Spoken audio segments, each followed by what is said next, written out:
Good morning. How are you doing today? This is the 5 a.m. Mester Scrum Show. I am Greg, Mester Scrum Master and Agile Coach. Just missed the 5 o'clock a.m. hour. It's now 6:06 a.m. But that's okay. You don't want to rush things because you get a lot of things, and we're going to talk about that today. We're going to talk about slowing down to go fast. We're also going to talk about planning some ideas. It's a real short one as a coach, working with Scrum Masters and other people. And then I got some pet peeves I want to let loose. Maybe I'll do the pet peeves first, just because pet them. And that's our show today. This is our 612th episode of the 5 a.m. Mester Scrum Show, and I am Greg Mester, Scrum Master and Agile Coach. And why do we do this show? We talk about Scrum and Agile in a practical, tactical way so you can get value to your customer, not work the crazy hours, get home in a decent time, have some fun, enjoy life, get home to family and friends, and enjoy work, right? It's not about going insane. Maybe I just work with a lot of insane places. They try to drive people into a hole. I don't know. Who knows? Maybe I'm a glutton for punishment. But I like helping people, so wherever I can help them out to make their lives a little easier so they get home to their family and friends, I'm good with it, So, pet peeve. I want to do my pet peeve first just because I wanted to get that out. I don't know who in the UI UX world is telling people to take the sign in button or join or sign on or log on button or link away from the front page. If you're not going to use a login button at all, then you don't need it. But if you're going to require your customers to log in to do something, you damn well better have it on the front page. I'm just saying. Back in the old days when I first started, we didn't do any login stuff because we didn't have the technology. There was none of that stuff. It was just plain. But some UX, UI stupid idiot is out there telling people, oh, you don't need a sign-on button on your front page. Because last night, say put out a beta copy of their front page. I go on. I've been in IT for a while. I've done troubleshooting my entire career. I'm an engineer. It's what I do. Find things broken, fix them. I'm trained to do it. That's what we look for. And it's classic. It's classic. I go on. I'm like, sure, I'll check out your beta. I go on. I'm trying to log in so I can read my enablements. Guess what? There's no join membership. There's no login, member sign in. No nothing on the screen. I'm like looking around. I'm kind of surfing around. How do I get in to do my enablement so I can study and pass my test? Not there. I was pissed. I was like, damn it. And then I go look for like a feedback thing. How can I give you guys feedback? Go to the feedback page or the contact us thing. And it says contact form goes here. So in other words, it's not there yet. So I don't know what the beta was. Look and feel. I got so frustrated with the look and feel. I didn't really go through the whole beta thing because I was just pissed off there was no login. And you know what gets me the biggest pain in my butt? Well, two. There's a couple, but there's one. And then there was another company. So it's not just safe last night. So I had Verizon who took it away, and I kept telling them for a month. And I think it's on the show. How do you pay your damn bill if you won't let me log in? And then there was another one, my IBX group. They did the same thing too when I am a customer. And like, you guys got rid of the law, getting them back. And I'm like, well, the other one they hit away was pay the bill. They changed the name to some weird thing. Why can't we just say directly what it is? Pay the bill. Go here to pay the bill. Why I'm going to your website most of the time for most of these monopolistic companies is I'm coming here to pay the bill so I can keep the service or get my health care or my health care or, cable, whatever. I'm just here to pay the bill. I'm going to go away. I don't want to deal with you people. But yet they eliminate that. So I don't know who the grand poobah is in the UI UX world is telling all these people to let's get rid of now. Here's the kicker, right? Someone's either telling them to do it or the developers don't know how to code a login script, right? Every book on how to learn to program, the very first practice example is to build a login script. Everyone. I bet you I can pull every coding book I have in my house, those big, fat, thickened books. The very first one in there is how to log in. They teach you how to code a login script. But you know what gets me nuts? I have teams that screw up the login script. I'm like, every book from childcare, like in coding, like when you're 10, teaches you to build a login script. Yet we break the login script. Yet we do not have automated tests to make sure we do not break the login script. That's my pet peeve for the day. And just one other thing on that pet peeve thing. Of course, I snapped a picture of the bug because I've done this many times. I got it. Send an email to safe.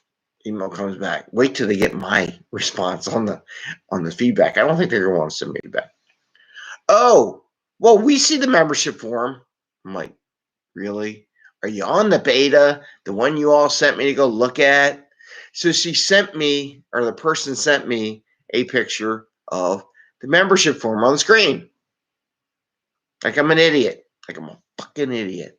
That I can't not see the membership where it's always been in the upper right hand corner of the display. It wasn't there. So, I snapped a picture.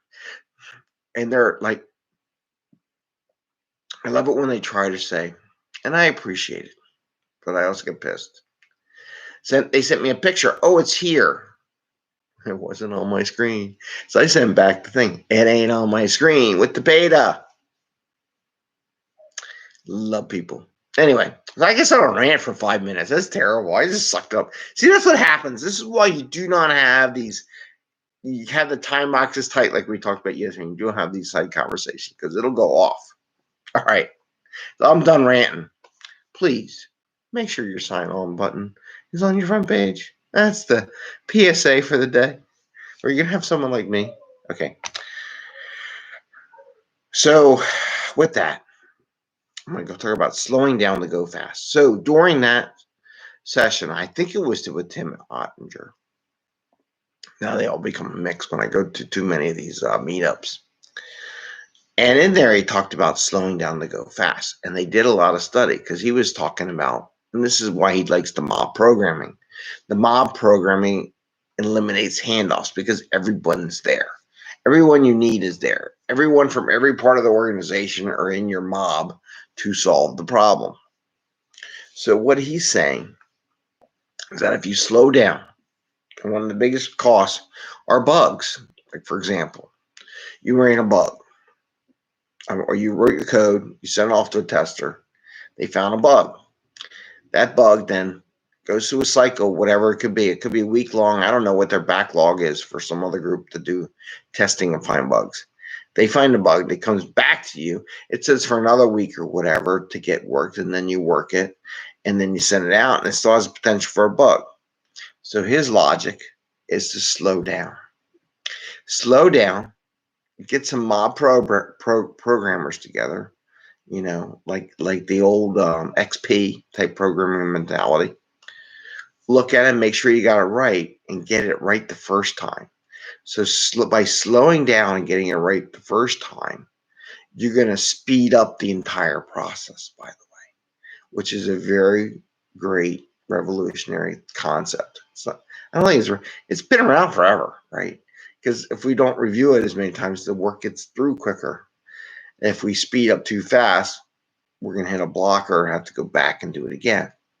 So his logic is if you slow down, do it right, make sure you code right, pair programming, mod programming, get what you need done right the first time. Do the code reviews, have other people work on it with you, a mob of people looking at it too at the same time. It's going to go right the first time.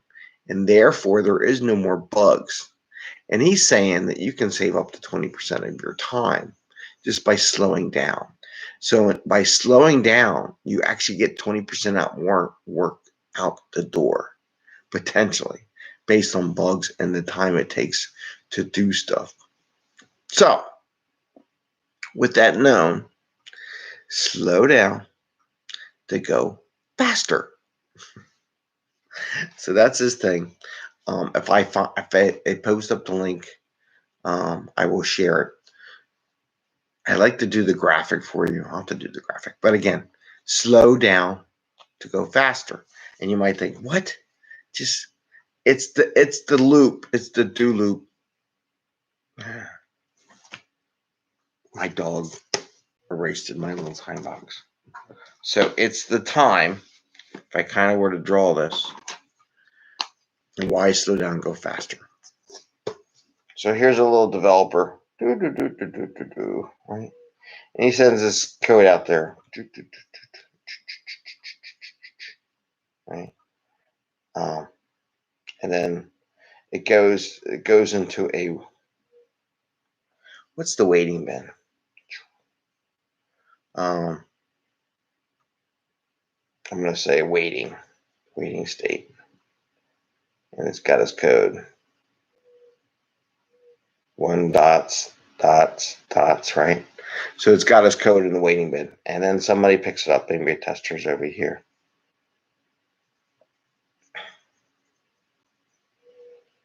Nah, that's a bad tester. I'm just going to use another stick figure. Another stick figure. And tester's over here. And they take it, right? So this tester maybe spends 2 hours coding something.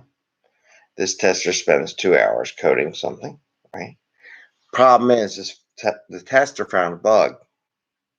So it's waiting for 1 week. Right here. Tester found a bug. Comes back and goes into their wait queue.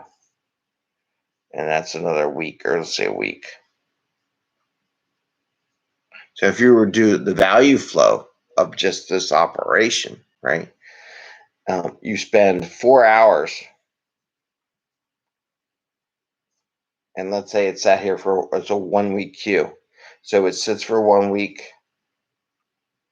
1 week here. 1 week there's 2 weeks, 3 weeks. Over 3 weeks or something like that. I don't know which one you put over the other one, but 3 weeks to 4 hours worth of coding. And what he says is if you don't have the bugs and it gets through, one, you don't need this queue. No, not needed. Because you did it right the first time. And then the other thing is you don't have all these extra queues, right? 3 weeks of queues for just 4 hours of development time. It's ridiculous. So why not make this 6 hours and do it right instead of taking 3 weeks to get the job done, which I totally love, right? So that's the thing about slowing down to get it done right. So that way it doesn't take all that time to get the work through the system. Now, my last thing that I'm going to talk about is coaching. Coaching can be as simple as this. Here's a coaching tip for anybody who wants to coach. If you are coaching someone, a Scrum Master, product owner, or a BA, or someone who hosts a ceremony, right? So let's just take, for example, a sprint review coming up. What I do is I will not only take it, but I will trigger my Scrum Master. I will say, hey, I'm going to be attending your sprint review. Just listen. Is there anything you want me to watch for? Did you get that? I am now teaming with my Scrum Master on helping them coach that session or facilitate by inviting them to tell you what to watch out for. One, I'm building trust. Two, they have a partner in the problem, right? And what their solution is. And three, don't give them a chance to retrospect. So I'm doing the retrospective watching from observer from outside. I'm giving them a trusted partner. I'm not going to yell at them. Like, what do you mean your backlog's not ready? What do you mean someone's not demoing? I won't do that. It's like, you tell me what you want me to keep an eye out for, or anything you are concerned about during the ceremony. So all it does is take us a little email. When you're going, You send them a little email. Say, hey, Jane, I'm going to be attending your daily scrum. Is there anything you would like me to observe for or look for during daily scrum to tell you if I see any of that happening? This is you helping to facilitate or be an observer and give some feedback back to the person. So now you're scrumming, now you're coaching. One, you're getting them to think themselves, what would I like to have my coach look for? And we're way over the 15-minute mark. We gotta quit. So, but that was the last item I want to give you. So think about that when you coach next time. Just go out and say, hey, what would you like me to keep an eye out for and let you know if I see it during your ceremony? It's a great coaching tip. It's simple. It's a one-liner, and it makes the person doing it think about the ceremony and not just keep going faster and faster and faster. It slows them down. You see how they connect? Slows them down, makes them think about it, and offers yeah or no. But it makes them wonder, hey, maybe I should be thinking about what's going on here. Mental games. All right, with that, we're going out of here because we're at the 16-20 second mark. Give us a thumbs up if you like the show. We're more than 15 minutes. Ring the little bell. But that's what happens when you go on a tangent and you go on a pet peeve thing. Why we don't let that happen during our daily scrums. Anyway, you have an awesome day. Happy scrumming. Enjoy it. And see you tomorrow. Bye. See ya.